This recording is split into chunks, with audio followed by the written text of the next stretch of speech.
how did this come to your desk? How did you ever find out about Matt, what he did, and what he wanted to do on your website?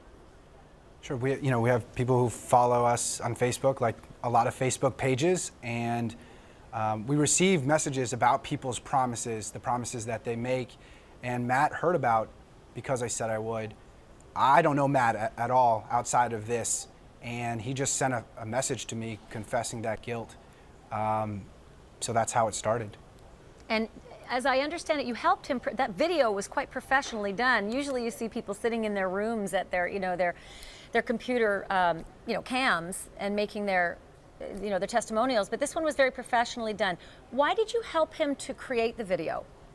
The whole goal of this video is to convince people to not drink and drive, to come to that realization that a lot of people make the same excuses that Matt makes in his life about drinking and driving, and to come to that point in your life to make the promise to never ever drink and drive, and to make that message compelling, we made this video. So Alex, did you ever think, I think I need to call the police. I think I need to at least alert the authorities what I'm up to, since I'm working with someone who hasn't even been charged but was suspected in this crime?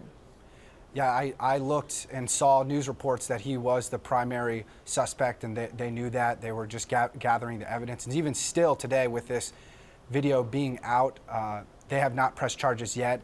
I am not going to pretend to understand the legal system, but what I do know is that they're putting together that case to make sure that when they press charges, that they have the evidence they need to sentence him to a reasonable and fair punishment.